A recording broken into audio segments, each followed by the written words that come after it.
The law is a mirror that cuts both ways. Commander Mara Quillon stepped through the pressure door and felt the courtship hum of the Saint Ship Aurora Court climb her spine like a living hymn. Brass rails rang softly when the ship shifted attitude, and recycled air tasted faintly of citrus peel and cold iron. Outside, the armored glass turngate's relay ring burned like a necklace of blue suns above a brown world still striated with radiation scars. The comms light over her shoulder strobed a patient yellow warning that the quorum's arbitrator waited and that the next words would weigh more than any missile. "We're still within inquiry clock," Jurist Ensign Hannah Brecht said, tapping her slate. "If we trigger corridor of law, we force him to state doctrine for record." Her hair was braided tight against her scalp, beads of pale jade clinking when she turned. But once the corridor opens, it won't shut until both parties walk out clean. Mara nodded and watched a tiny shuttle cross the window like a gnat chewing starlight. "He'll want the gratitude tithe on Arcadi's survivors," she said. "He'll call it salvage for assistance rendered when his patrols cut the raiders away." She tasted the lie as she said it, metallic and old. "He'll do it by precedent, not by mercy." Aurora Court's voice funneled through the rails, soft as rain on foil. "Probability of arbitrator Keth Vole invoking tithe doctrine 87% within first exchange," the ship said.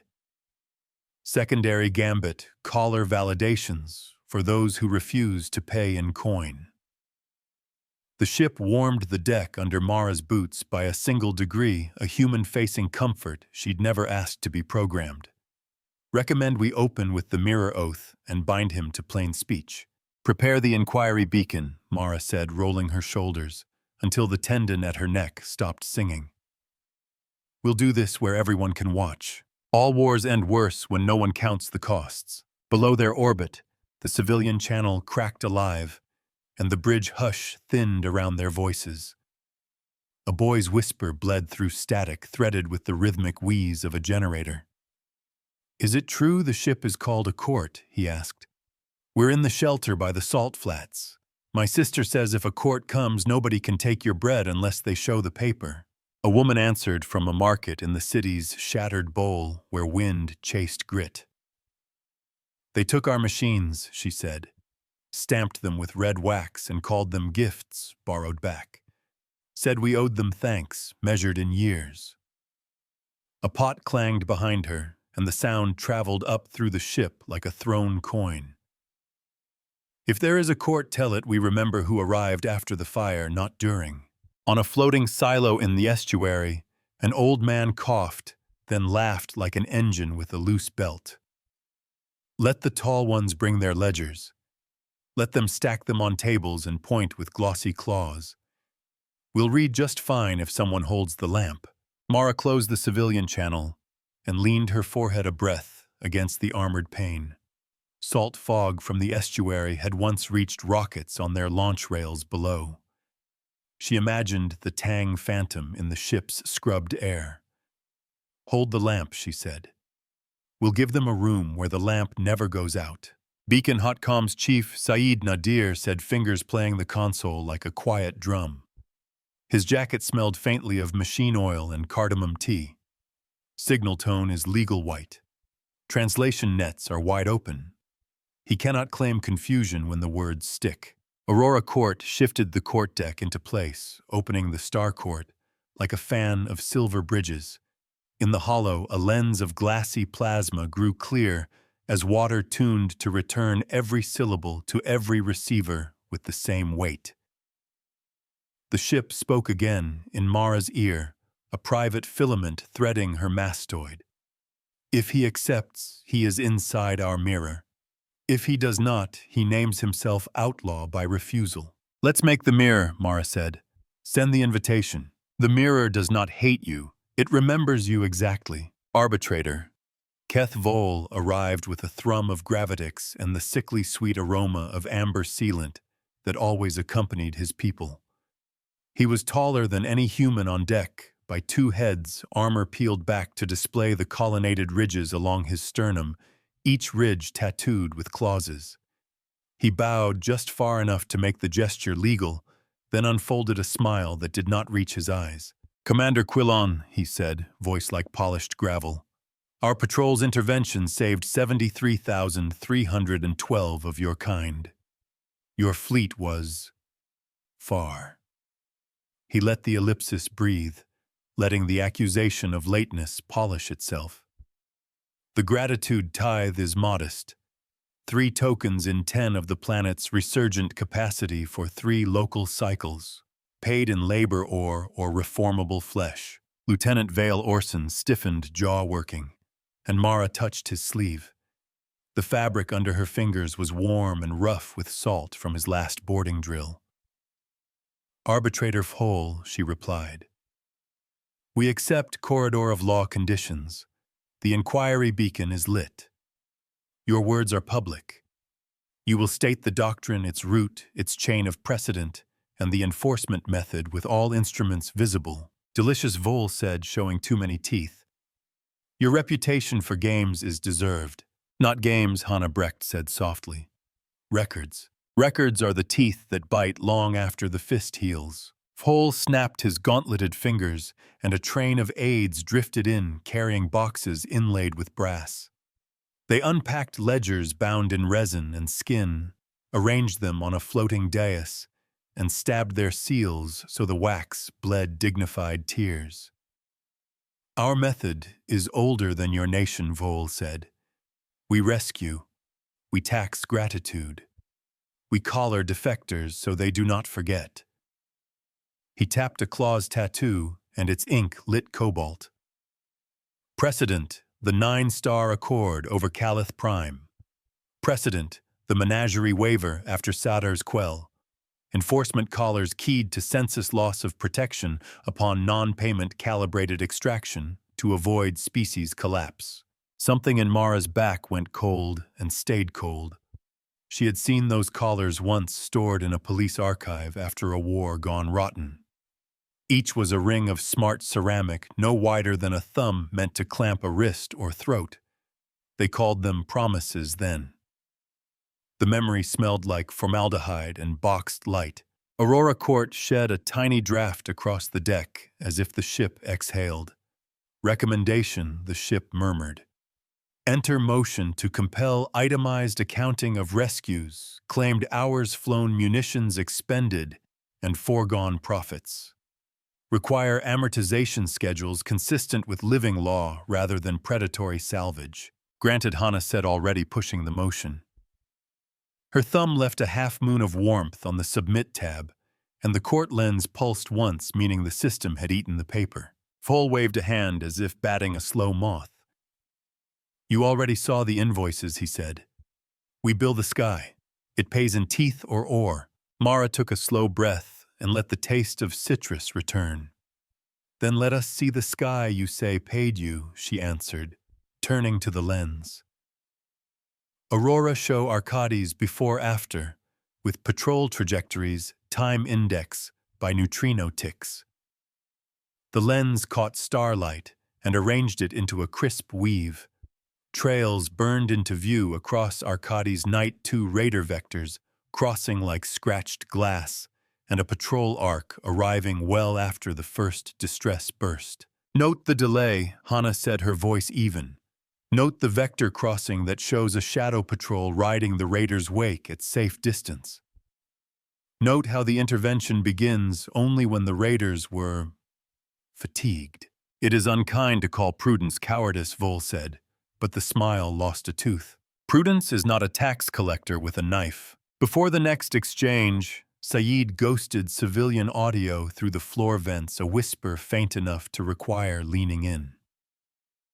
In a bakery on the river's bend, a girl spoke while shaping loaves, hands slapping dough. "They numbered our backs with chalk," she said. "Said we were lucky. Said we would work the debt down and tell our children how generous the tall ones were."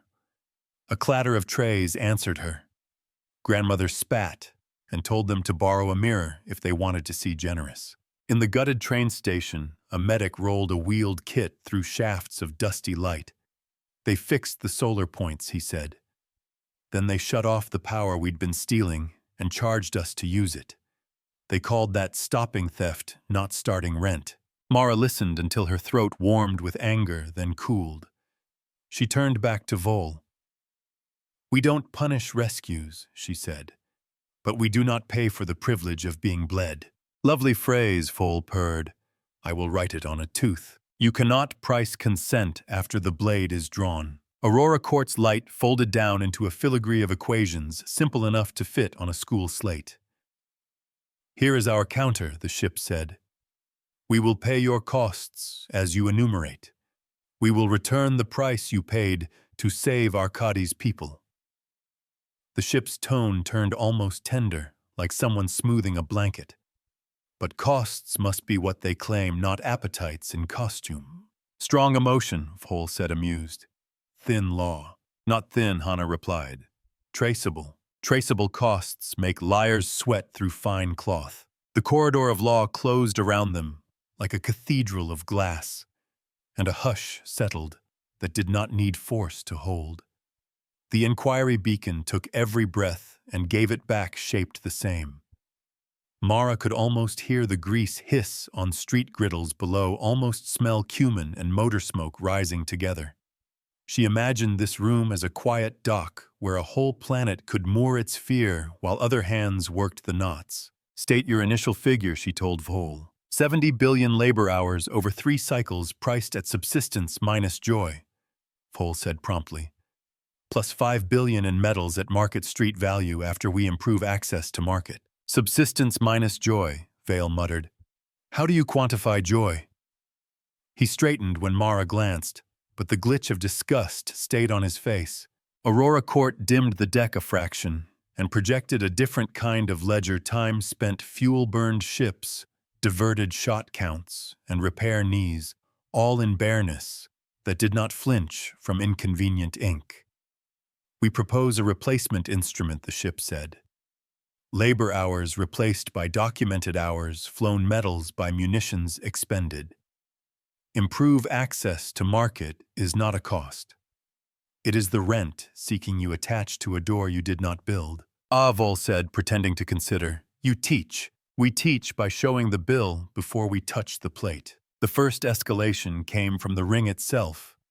A patrol frigate slid into the corridor's edge and spun a cannon pod like a finger drum bored as a cat. Its captain spoke on a thread Vol thought private. "We have callers keyed for 50,000, the captain said. "We can demonstrate compliance on camera. It pressures the court." The whisper didn't stay private long in a room designed to return every word to every ear with equal weight. It fell through the deck like a coin through water and struck the lens with a bright, ugly sound. Mara saw Vol's pupils contract.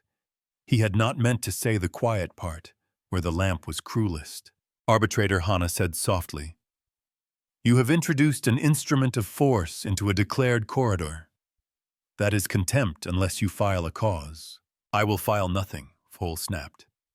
"It is a shadow at the door, nothing more." "Then move the shadow," Mara said, voice level. "Or we add it to the bill you intend to collect. Shadows are cheap until they fall across your own face." Vol flicked 2 fingers and the frigate moved off, sulking its pod, still spinning like a child denied a toy. The arbitrator smoothed his chest plates with one palm, as if calming an offended bird there. "You are sentimental," he told Mara. "Your ship pretends arithmetic is kindness. Your people confuse ledger with love." "We confuse ledger with proof," Mara said. "We confuse love with love." Aurora Court hummed, and a faint vibration kissed the soles of boots. Second escalation approaching the ship warned.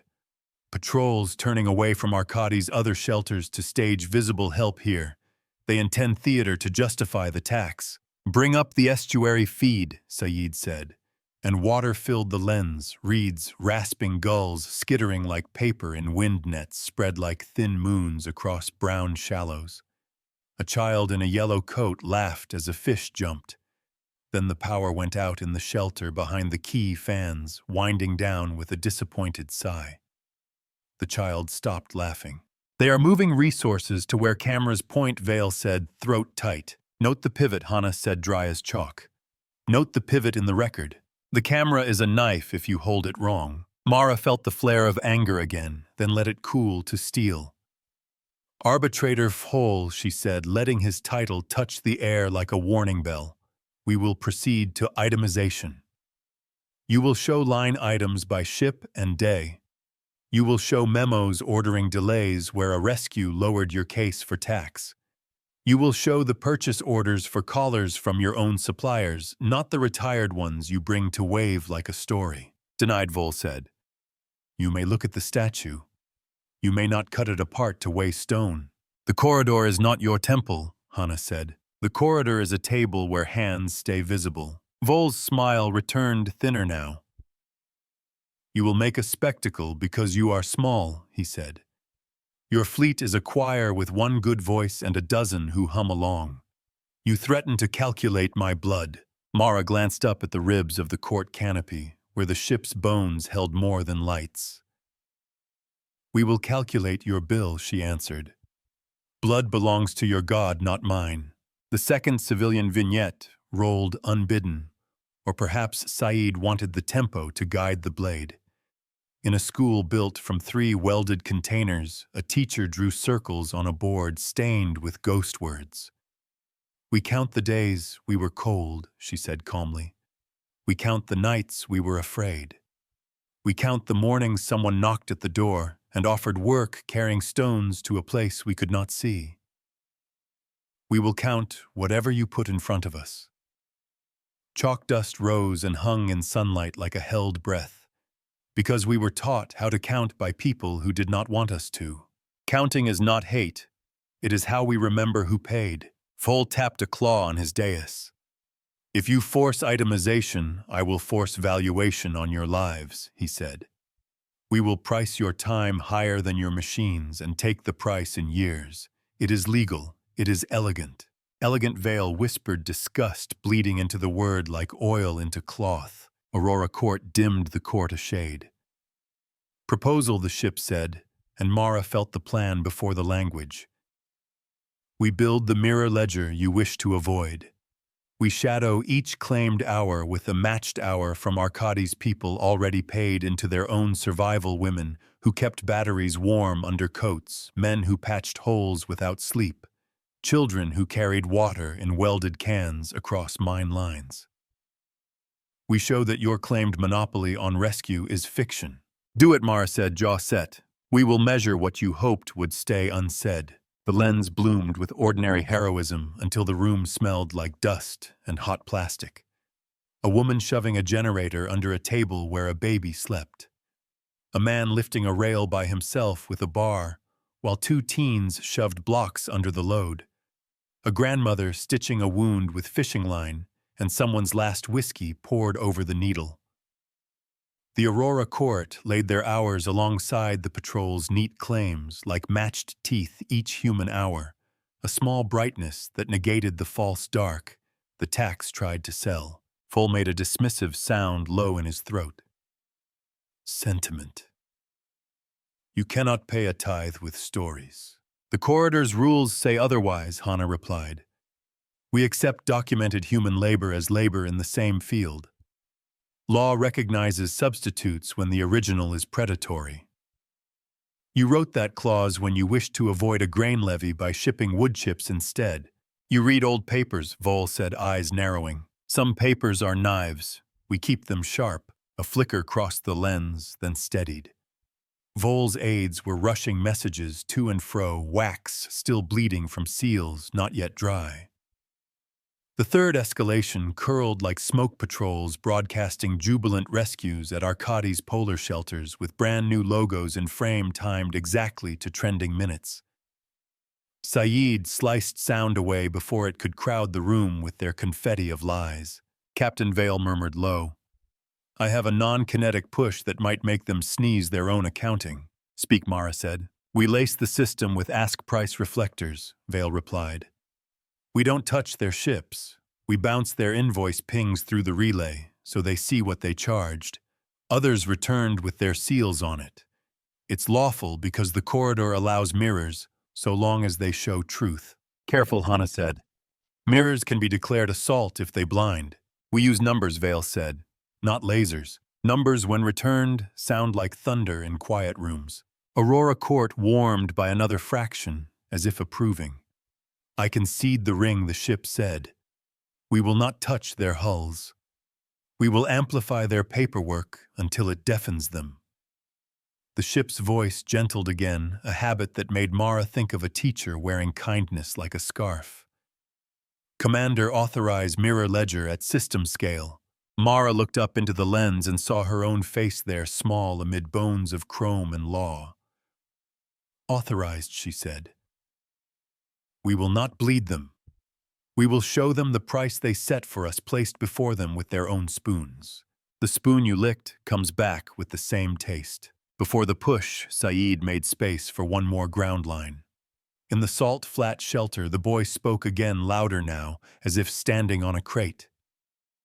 If they ask for years, he said, tell them we already spent some. Tell them we kept the younger ones warm by walking in circles until our feet blistered. If they want more, tell them to walk their circles in front of us so we see they can. Mara pressed her palm to the rail until warmth met warmth. He gets to watch, she said. He gets to know his circles counted. The child who counted his steps will become a judge. Aurora Court's mirror ledger went live without a sound, but everyone felt the tug when the ring began to sing with returned arithmetic. Patrol invoices pinged out as little bursts of joy. They came back as domes of cold light stacking overhead. A bill for emergency protection sent to a desert moon 2 cycles ago appeared above Foal's dais, with his seal crisp in its corner. A waiver for joy deduction replaced with misery surcharge in a famine year, returned twice his size with annotations.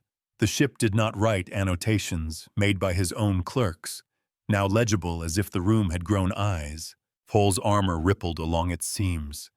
Trickery, he said softly. Mirror, Hana said. The mirror hurts only when you loved your costume. On the lens, citizens watched from Market Key, school and shelter. The teacher in the container school smiled without showing teeth, chalk dust gilding her knuckles. The medic in the station wrote something down and circled it twice. The baker's girl raised a hand as if to ask permission to speak. Saeed opened her channel and let her words fall intact. If they owe us for the hours we saved ourselves, she asked. Do we get change? The room breathed. Even Foal's aides looked up from their wax and paper as if they might hear a new instrument. Change is what the room owes the quiet who did the work. The ship leaned its attention toward a different corner of the sky. Third escalation meets fourth. Aurora Court, said voice cool. A courier from Foal's headquarters is inbound with a higher clause mandate of rescue royalties, meant to make even self-saving payable to his house if he witnessed the rescue. Mara almost laughed, and because laughter didn't fit in the corridor, she let a smile be enough. Witnessed by standing in the next room while we fed ourselves, she said. Marvelous. Recommend a corridor within corridor, Hana said. A witness cross-inquiry.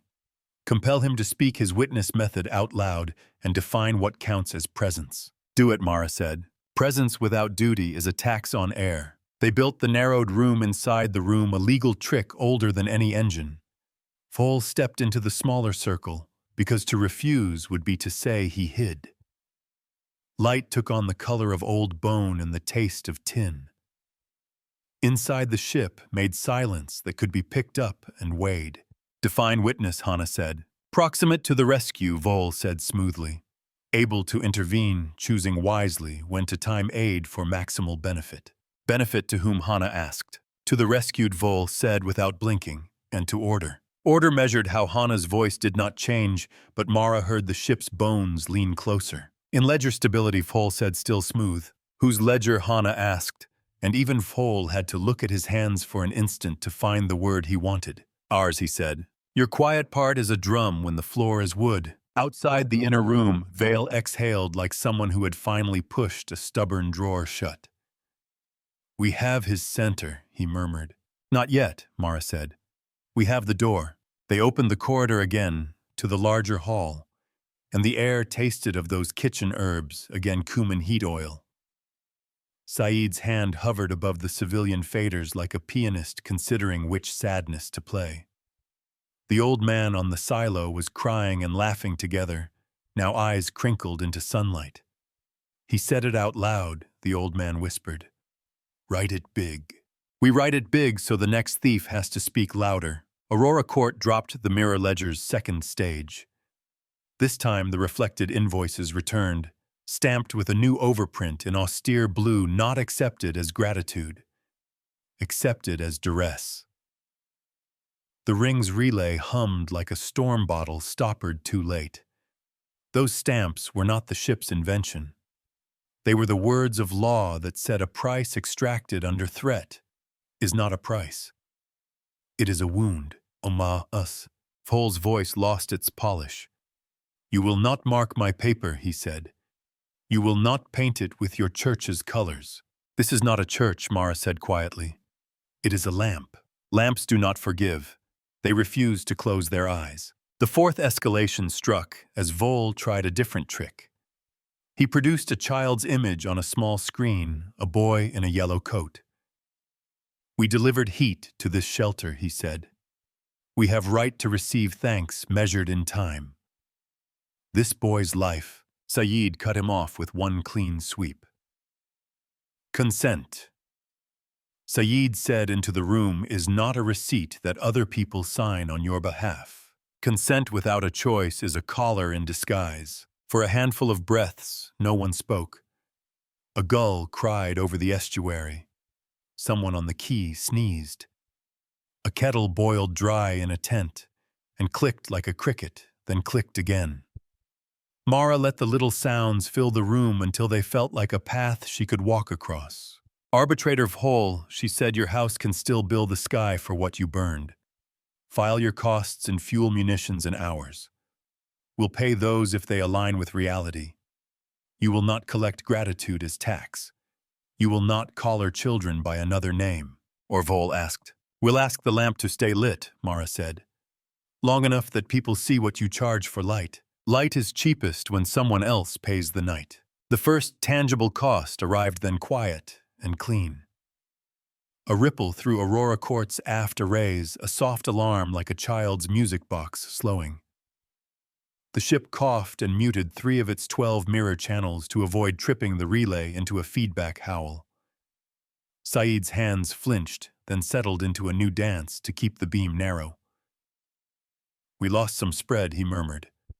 The mirror stays, but we'll need to cut one translation layer. Fewer tongues hear at once. Mara swallowed the loss without ceremony. Keep the lamp steady, she said. Even if fewer see it this hour, steady does not mean easy. It means we go on. Aurora Court spoke in Mara's bone again private. I can take the heat, the ship said, and she heard a thread of something like fierce pride. This fleet teaches by numbers and remembers by ledgers, never by collars. If I must burn a little now, I will teach brighter later. Don't burn too much, Mara whispered without moving her lips. We still need you when the room empties. Never trade your voice for a moment's cheer. A courier drone struck the ring and shattered like a blossom of knives, throwing a packet of legal code that tried to wrap itself around the corridor like a boa around a songbird. Hana caught it with her palms and tore it by naming each clause wrong. No, she said to each tooth in the code, voice dry and certain. No, not here. No, not while a witness watches. No, not while the beacon burns. No is a word that tastes like iron and saves lives. Foal took a step forward, and his shadow fell across the lens. You know my house will not forget this, he said. You know we will bill you elsewhere in ways your lamp cannot reach. Mara considered the taste of the air citrus oil tin, and spoke as if reciting a recipe. Perhaps she said, but this room will remember, and those memories walk. Memory is a judge who sits in every market. Vale cleared his throat. Commander, the ask price reflectors are giving us a picture across systems, he said. We can stage a system-wide return if we can accept a power dip across the array. How deep, Mara asked. 17%, Vale said. We'll dim the corridors in 2 other systems for the hour, and they will curse us for stealing their brightness today. Do it, Mara said after the breath of a thought. We'll write them a letter with a receipt and bring them tea later. Dim today, so tomorrow's lamp has fuel. They pushed the mirror out like a bloom across black. For a moment, the ring sounded like rain on a tin roof, then like the quiet after rain, when the tin remembers being warm.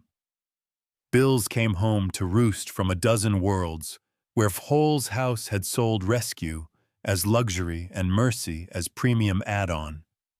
Each returned with the same blue overprint, not gratitude, coercion. Citizens read the stamps and began writing their own. The second cost walked itself onto the deck where everyone could see it. A little crack along the court lens, a hairline that would widen if pushed. Saeed pressed 2 fingers to the glass, as if consoling it. We can keep pressure on the mirror for 20 more minutes, he said. After that, we risk shattering. If we shatter, the corridor collapses, and anything outside the room can claim we turned off the lamp. 20 minutes is a meal, Mara said softly. Let's eat with care. Eat slow when the bread is thin. Vhol's last trick of the hour was small, but meant to wound. He produced a man in a neat coat with a tired face. The man's hands were clean in a way that meant they had been scrubbed too often, skin red at the knuckles. This is your governor, Vhol said. He signed a paper asking for help that included our standard compensation terms. The governor looked into the lens and then down. I signed, he said. I signed when the town to my east had already burned. I signed when the wind smelled like meat. I signed when the radio said anyone who refused to sign would be marked as unfit for aid. I signed because I wanted my people to live. Mara wanted to undo the last 10 seconds and place a hand on his shoulder in the moment before he looked down. Because he had done nothing ugly. He had done what leaders do when rooms shrink and fires hiss. The corridor accepts his signature as a fact, Hana said, voice steady. It does not accept the threat that wrapped his hand. Signatures do not bless the knife that chased the pen. Vhol's mouth turned into a thin iron line. You will pay something, he said. Your ship will learn it cannot eat law like sugar and shed no ash. We will pay something. Mara agreed. Here is my offer. We match your documented costs in ship and hour. We require you to dissolve the gratitude tithe and rescind collars. We require you to stamp duress on every old bill, like the ones we showed, and file the stamp on the public ledger for all the houses to see. And if I refuse, Vhol asked. Then this hour becomes a thread, Mara said. A thread the lamp follows.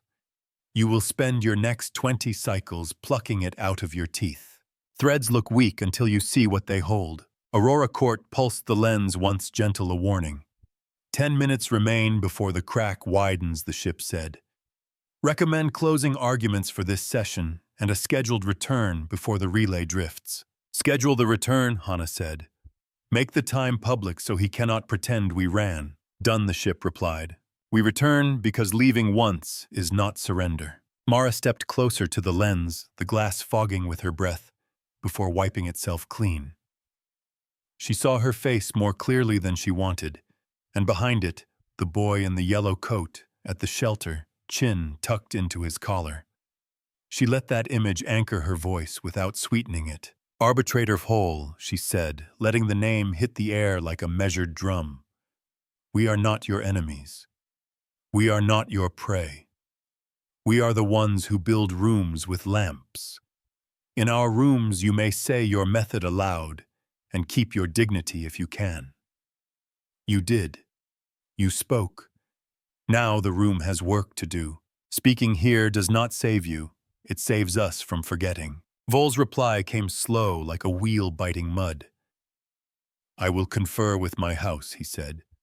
I will consider costs in fuel and shot. I will return with a counter that does not insult me. Bring something you can live with, Mara said.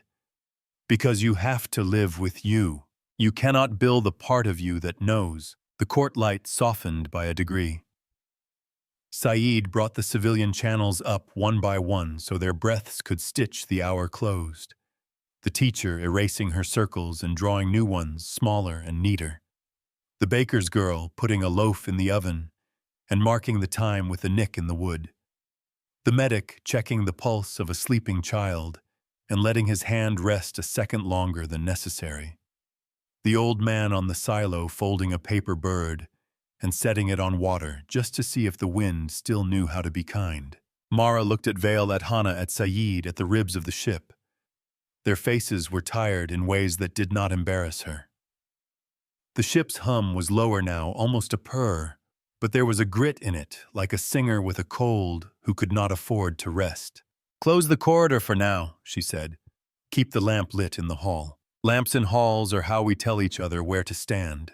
The lens thinned the crack, holding like a well-behaved lie. Foal turned armor chittering and drifted toward his shuttle with that careful economy of predators in rooms not theirs. He did not look back. His aides gathered their boxes with quick hands and eyes that already measured what their wax would have to say tomorrow. Aurora Court dimmed the deck lamps to street evening and let the smell of cardamom and machine oil settle. "We have scheduled return in 20 hours local," the ship said. "Rumors already sprout in 6 markets. My favorite says we steal teeth and replace them with mirrors." "Not a bad trade," Saeed murmured. "Trade teeth for mirrors only if you like your face." Mara walked the rail until she stood where the planet's curve kissed the horizon like a thin, certain promise. She felt the sweat dry under her collar and tasted salt on her lip. When she spoke again, her voice aimed at no one, and the ship carried it to everyone who needed it. "We didn't win today," she said. "We made the room. Sometimes that is the only victory the hour can hold. Sometimes the room is the verdict, and we wait for pen." She let herself imagine the next day without promising it. Foal would return with a set of numbers that walked like surrender while refusing to bow. The mirror ledger would crack if pushed too hard, and they would have to carry pieces to a smaller lamp in a smaller room where fewer could see, but what they saw would be clear. She would have to decide what cost to pay next without selling any children's circles. "We'll bring tea," she said to no one and to the planet. "We'll bring receipts. Bring tea, bring receipts, and bring a chair for the quiet." Aurora Court breathed in her bones again, a comfort and a weight. "Sleep," the ship murmured. "I will keep the ledger awake. I will count the breaths we owe and the breaths we refuse to tax. I will hold the lamp's wick between my fingers if I must." "Don't burn," Mara said without smiling. "Only enough to teach," the ship said. "Teach with light, not heat. Keep your hands clean." Hours later, when the deck lights had settled to the color of dusk, and breath rose in the court, like small clouds, a last message tripped the rail. It came from the key from the boy with the yellow coat, sent in a voice both stubborn and polite. "If you make them talk again," he said, "can I read the words too? I write slow. I want to learn all of them." Mara leaned her head against the cool pane and let the planet steady the small wobble in her chest. "Yes," she said aloud in a room where the lamp never closed its eyes. "You can read all of them. Read them all and then write your own." The next day's light arrived thin and metallic through a gauze of high clouds that made the ocean's brown skin look bruised. Mara woke to the smell of cinnamon from Saeed's tea and ozone from the ship's cooling stacks, then dressed in cloth that still remembered the heat of her last shift. Aurora Court purred along her bones in a steady mezzo, not quite as bright as yesterday, as if the ship had spent its voice in a long song and was prepared to sing anyway. By the time the city's bells coughed themselves awake, the court deck had already stretched its silver bridges and tuned the lens so even whispers could find purchase. Vale stood with hands tucked into his sleeves like a schoolboy hiding a stain. "We've got a pulse of chatter from their house," he said. "They're split. Some want to peel away from Vhol before the lamp fixes their names. Others are sharpening knives for us." "Knives don't cut glass," Hana said, glancing at the lens. "Words do. Words cut quieter than blades and leave cleaner edges." Before any summons sounded, They let the world speak, so the room remembered who it belonged to. In the market's new wing, a woman sorted bolts in the shade of a sail, stitched from tarp and prayer flags. We drilled a well through rock that tastes of old salt, she said. The water smells like coins and rust. We make tea anyway and call it good. She lifted a ladle and let it spill like a silver curtain. Let the tall ones hear us swallow without flinching. At the river, a boy walked heel to toe along a rail and counted steps under his breath. 7, he whispered, 8, 9, then hopped down and laughed when he didn't fall. If they make the lamp bright again, I'll count faster. In the clinic, a nurse taped a splint and spoke around the soft hiss of disinfectant. We have more bandages than yesterday, she said. We have fewer reasons to use them. Mara let those small reports set her own cadence. She rubbed the callus near her thumb until warmth woke there, then stepped into the circle. Open the corridor, she said. Let him choose whether to be seen. See me or flee. Either way, the room keeps your shape. Keth Vole arrived dressed for concession, without kneeling to it. He'd polished the plates that framed his throat until they held the room as a dull mirror, and he'd braided his claws tattoos with silver thread, like someone reminding himself of the gods he claimed.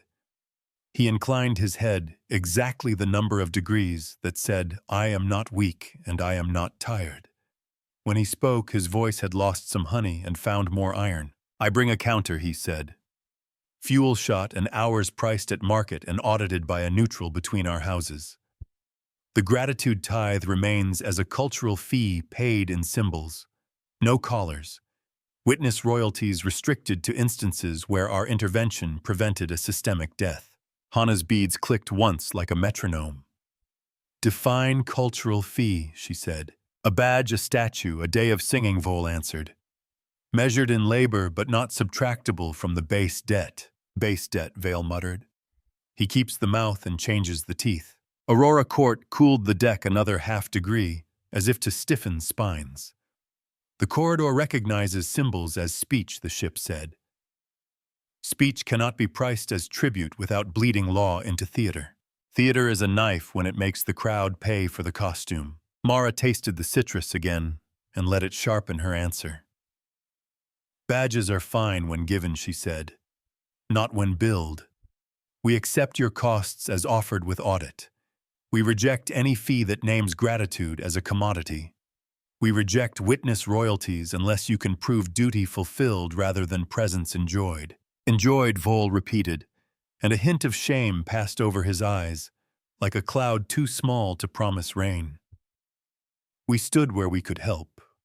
We chose our time. We preserved more lives than you might have. You stood, Hannah said evenly. Standing has a price in souls, not in souls. Souls wear down. Souls are not for sale. Vole tapped a nail against his dais, and a slate winked open like a pupil. Very well, he said. But you will sign the audit framework our house uses. It permits valuation of risk to rescuers as a multiplier on cost. We risked teeth. Our ledger grows. Show the multiplier, Mara said. Show how you measured fear. Vole smiled with more bitterness than delight. Ah, he murmured. At last. You ask the sweet question. Sweet questions cut when the answer is sugar over bone. They took the multipliers apart like watchmakers with steady fingers and no hurry. The numbers looked innocent enough at first, risk bands, environmental factors. Hostiles counted fuel margins, shaved. Then Aurora Court surfaced a memo with corners yellowed by virtual sun and listed to one side as if the words themselves were tired. Policy note. The header read, Delay entry when raider morale remains high. Allow attrition to lower multiplier to avoid loss of calculation authority. In the margin, a clerk had written delay also increases gratitude, favorable for tithe. The air left the room like a door opening onto night. Vole's nostrils flared. That memo was rescinded, he said. After Khalith. Show the rescission, Hannah replied, calm as a winter lake. I will fetch it, Vole said. Fetch the paper you wish we hadn't seen. Saeed shifted a fader, and the market woman's voice brushed the floor again. He wants us to sew a flag that we pay for, she said to her bolts. My grandmother would spit on the thread and call it water for weeds. At the river, the boy dropped a rock in and counted the rings. 1, he said. 2, 3. He waited until the last circle reached the bank and touched his shoe. See, it comes back. Mara considered the circles and let them guide her line. Arbitrator, she said, the multiplier you love eats time from those in rooms without fans. Risk cannot be a calendar you shake until money falls. Time does not owe you interest when someone else pays the night. Foal's aides whispered like dry leaves. One slid a different packet onto his dais contracts for collars, whose smart ceramic matched the model in the police archive Mara remembered. Aurora Court skimmed the header and curled a soft note into Mara's bones. Look, the ship said. Clause 16. The collar purchases label them census tools. They siphon value and data to your market partners, locations, labor rates, blood metrics gathered as gratitude history. Hannah raised 2 fingers and the room leaned toward them. Arbitrator, she said, did you sell data taken by callers as gratitude metadata? We traded anonymized metrics to stabilize markets, Vol said. His voice fought itself for a moment, then settled brittle. It let the rescued buy goods cheaper because we smiled first. Say anonymized when you mean we took it and hoped you wouldn't notice. The murmurs from the lens changed flavor. Someone in a workshop set a hammer down instead of throwing it. The teacher in the containers stopped mid-circle and let the chalk rest against the board, leaving a pale bruise there. The old man on the silo whistled a bar from a song all children know and shook his head as if clearing smoke. Duress and surveillance, Hannah said, counting with her fingers but not showing it on her face. 2 knives disguised as bread. Offer stands, Vol said. Costs paid symbols optional instead of billed witness royalties constrained. We disarm callers and stop purchase. You rescind the doctrine, Mara said. Not pause it. You stamp the old bills as duress on the public ledger and propose a replacement doctrine we can live with. Replacement, Vol echoed as if the word tasted of ashes. Replacement doctrines are what we build when we bury old teeth. He asked for a recess to confer. The corridor permitted short breathers if both parties agreed, and if the lamp stayed on. Mara nodded, and the ship kept the light steady, while the arbitrator walked to the edge and spoke into a private cone that wasn't private here at all. They want us to kneel, one aide hissed. If we kneel once, we crawl thereafter. We pivot, said another. Rename the tithe as reciprocity. Call it a common recovery fund with voluntary entry and social penalties for exit. Social penalties. Vol repeated, tasting the angle. Manners as leash. Manners make fine chains when worn by the polite. Aurora Court carried those words to the markets and the key where ears were ready. The boy stopped counting circles and tilted his head. Social means they make us hate each other for not paying, he said. That's a trick. The nurse in the clinic snorted softly and kept wrapping a sprain. When Vol turned back, his armor seemed heavier by a gram in every seam. We propose a common recovery fund, he said. Voluntary. Public donors recognized. Those who abstain may not access our logistical corridors during peak demand. Hannah lifted her slate and drew 2 clean lines. Voluntary, except when anyone needs your road, she said. Call it a market toll and spare us the charity paint. Tolls at bridges are not prayers. They're prices with uniformed clerks. Mara spread her fingers on the rail until warmth pushed back. She thought of the boy's circles, the grandmother's thread, and the quiet dignity of the governor's shame. We won't buy charity with obedience, she said. We'll buy diesel with ore and truth with records. Drop the fund. Keep the audit. Put duty into your witness doctrine so presence becomes responsibility, not a seat in a theater. Define duty, Vol said, resigned more than mocking this time. Act when earlier action lowers harm by a visible amount, Hannah said. Say the number and show the plan. Failing to act cancels your right to claim witness royalties for that scene. Full blinked, and the silver thread in his tattoos caught the decklight poorly, like old fish scales. If we accept that he said, we concede our right to price our restraint. Restraint is not a commodity, Mara said. It is a virtue. Virtues aren't billable. Virtue, when priced, rots into policy with pretty shoes. Aurora Court tinged the air with the smell of rain on solder as the ring flexed. We have the rescission note the ship reported. It was never filed.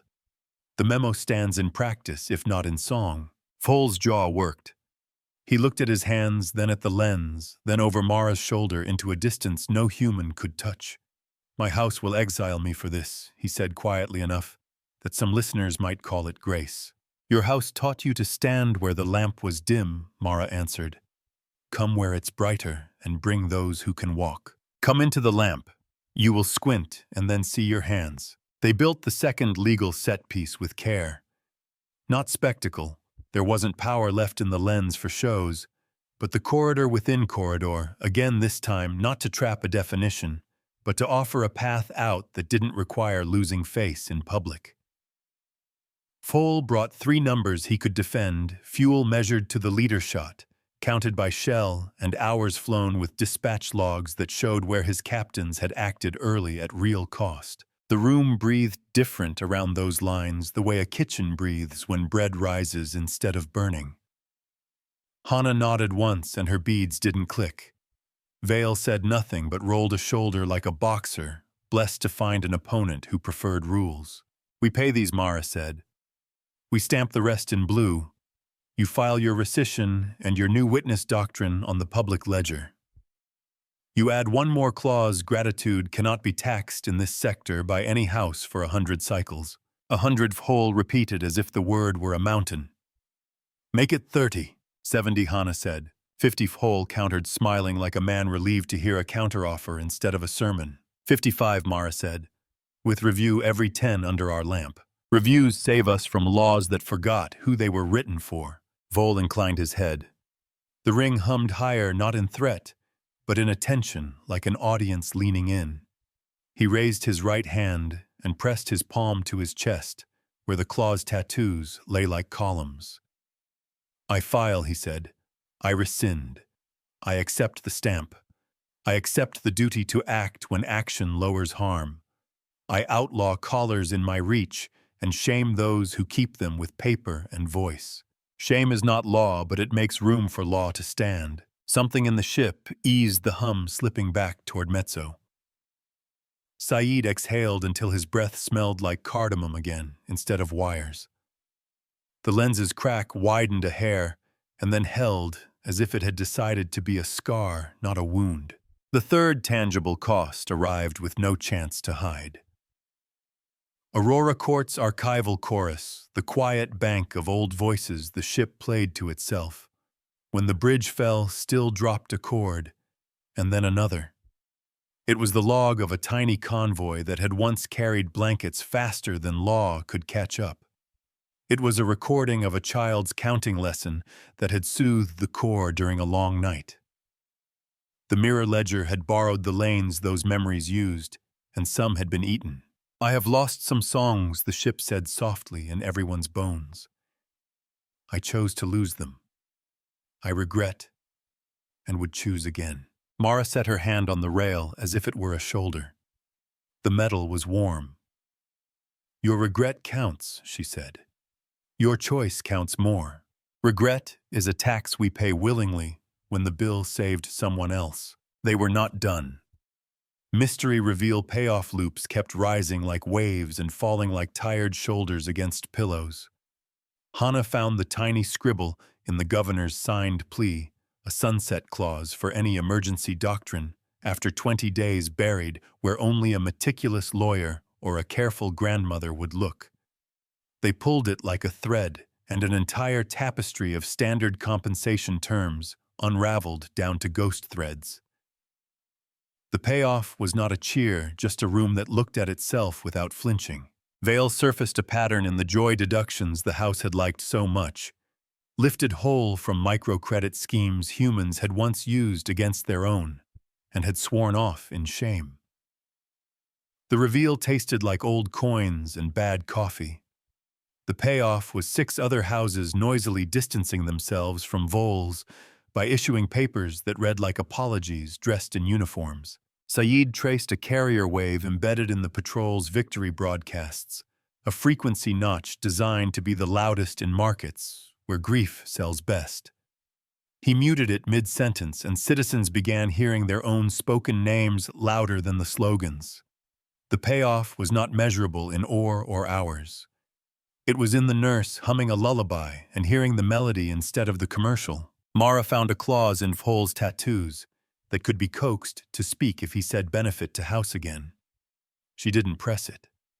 She watched him sidestep the old phrase as if he had warmed a brand in his mouth and did not wish to be marked twice. The payoff was a man who had learned to be careful where the lamp stood. Be careful where you put your mouth. Some rooms remember. The closing stretch smelled of hot dust, cooling copper and onion soup rising from the market below. Aurora Court whispered that the relay's alignment would drift unless they let the mirror rest, and the crack in the lens glittered like a tiny river at night. Hana set 3 signatures in neat succession. Vol placed his seal with fingers that did not shake. Vale watched the wristbands collapse into useful numbers that did not purchase cruelty. Saeed tuned the civilian channels up so their breaths could pad the room. Make the precedent, Mara said. Hana wrote it in words spare enough to travel without losing muscle. Precedent of the lamp, she read, voice steady. Within sectors lit by public inquiry beacons, gratitude shall not be taxed. Witness requires duty. Failure to act cancels claim to witness royalties for that instance. Callers as instruments of compliance are outlawed as duress disguised. Possession is breach, use is crime. Costs reimbursed only as documented in fuel shot, and hours with self-salvation labor credited in the same field. Duress stamp required retroactively on bills collected under color of gratitude. Review every 10 years. Public ledger entry mandatory. Put it where everyone can touch it, so no one can pretend it's not there. Foal closed his eyes for 4 heartbeats, and then opened them into the lamp. I file, he said. I file, and I will argue at home that we were not beaten by a song, but corrected by arithmetic. You were corrected by witnesses, Mara said. Arithmetic is how we remember. Remember with numbers, live with kindness, fight with rooms. They let the city speak one more time before they closed the corridor. The market woman tied a bolt of cloth and patted it like a sleeping cat. We'll sew a banner, she said, of all the hands that held the lamp, not of the house that wanted us to pay for light. The nurse tasted soup and added salt with a little laugh. Too bland to celebrate, she said. Perfect to keep us standing. The boy at the river counted to 55 with his eyes closed and smiled when he didn't lose the number between breaths. Aurora Court dimmed the court canopy to street evening again and let the smell of machine oil settle into cardamom. The lens's crack caught the last light like a scar that a good barber wouldn't hide. Foal gathered his papers with careful dignity and bowed the legal degree that held neither triumph nor loss, only recognition that this room had changed where his house put its feet. Will you come back? The boy asked into his shelter's mic voice, a pebble tossed toward the stars. Yes, Mara said, and meant it differently now. When the lamp is needed, when tea is brewed, when the ledger wants a hand to turn a page. Turn pages. Do not tear them unless they're a knife. The ship breathed in her bones again. Shall I file the ledger entry? Aurora Court asked, softer than the sea. File it, Mara said. Public ledger entry, blinking confirmed. We tried to win with the closed fist and learned that knuckles dull faster than lamps. We tried to be clever and learned that cleverness without witnesses is a trick that leaves stains. We stood in a room where breath echoed and learned that law is a chorus taught to children who count their circles out loud. We paid with a crack in the glass and a choir lost to heat, and we decided that was a bill we could live beside without apologizing to the sleeping. We wrote a line and left it where hands could touch it. When the next knife comes wearing a thank you, the lamp will remember how to spell no. We do not tax gratitude. We count it, and we return the costs.